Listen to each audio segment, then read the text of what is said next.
बेहद सुंदर सजा हुआ रूम, उसमें लगे अलग अलग टिमटिमाते एलईडी बल्ब्स और कई सारी कैंडल्स की रोशनी, ऊपर से रात का पूरा दिखाई देता पूर्णिमा का चंद्र, यह सारी चीजें सपना को मदहोश किए जा रही थी। शाहिद रूम सजाकर मैं थोड़ी देर में वापस आता हूँ कहकर सपना को उस रूम में अकेला छोड़कर चला गया था। सपना जो शाहिद से इतना प्यार करती थी कि उसके लिए उसके एक बार कहने से ही अपना घर छोड़कर उसके साथ आ गई थी, इस बात का उसको कोई अफसोस नहीं था। सपना को अपने सपनों का राजकुमार मिल गया था।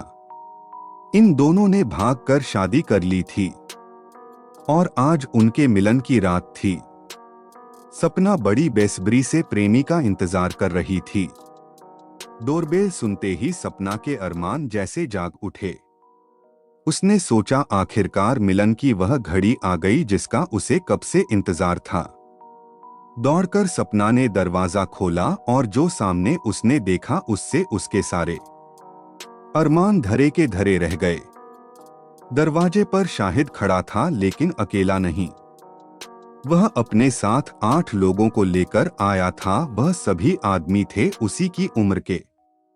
उन्हें देखकर सपना ने शाहिद की तरफ सवालिया नजरों से देखा, जैसे पूछ रही हो यह क्या मजाक है। शाहिद सपना की ओर बढ़ा और उसे अपने आलिंगन में भर लिया और बोला, डरो मत मेरी जान, ये सब अपने ही आदमी है। शाहिद सबको रूम के अंदर लेकर गया। सपना सबको पानी देने गई तब सब उसको छेड़ने लगे, जिसका वह विरोध करने लगी और उसे यह देखकर बहुत आश्चर्य हुआ कि शाहिद कुछ भी नहीं बोल रहा था। उसका दिल तब टूटकर चूर-चूर हो गया जब शाहिद ने कहा कि जो सबसे ज्यादा दाम लगाएगा सपना के साथ वही आज रात बिताएगा। सपना को अब समझ में आया था कि शाहिद उसके साथ जिंदगी बिताने के लिए नहीं बल्कि उसे बेचकर उसकी इज्जत मिट्टी में मिलाने के लिए यहाँ लेकर आया था। सपना को अब काफी पछतावा हो रहा था। उसे यह सोचकर और ज्यादा रोना आ रहा था कि काश उसने अपने बाबा की बात मान ली होती, जो पहले से इस प्यार के खिलाफ थे। वे उसे काफी समझाते आ रहे थे कि उन्हें शाहिद अच्छा लड़का नहीं नजर आता है, लेकिन सपना ने उनकी एक न सुनी थी।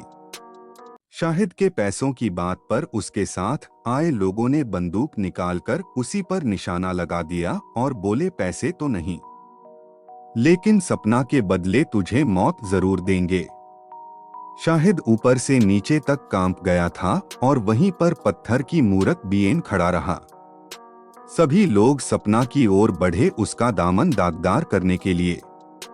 सपना सोच रही थी उसके साथ कुछ भी गलत हो, इससे अच्छा उसको मौत आ जाए। जैसे जैसे लोग उसके करीब बढ़ते जा रहे थे सपना और भी ज्यादा डरती जा रही थी।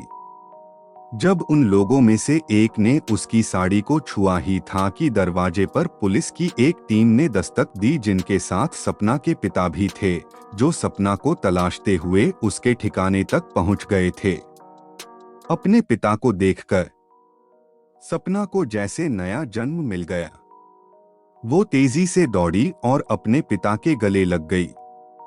सारी बात पता चलने पर उसके पिता की आंखों में खून उतर आया। अगर साथ में पुलिस ना होती तो शायद वह उन लोगों में से किसी की जान ही ले लेते, लेकिन पुलिस ने उन्हें रोक लिया और सभी को गिरफ्तार कर लिया, शाहिद को भी। दोस्तों, हम प्यार के खिलाफ नहीं हैं, लेकिन आज के जमाने में जो देखा देखी में या फिल्मी कहानियों को देखकर जिस तरह का प्यार युवा युवतियां करती है बिना सोचे समझे, उसके खिलाफ है। अपने माता पिता और परिवार को दुखी कर कोई भी प्यार कभी सफल हो ही नहीं सकता। और बिना एक दूसरे को अच्छी तरह जाने, एक दूसरे का नेचर पहचाने, जो प्यार होता है वह प्यार नहीं, वह महज आकर्षण होता है और कुछ नहीं।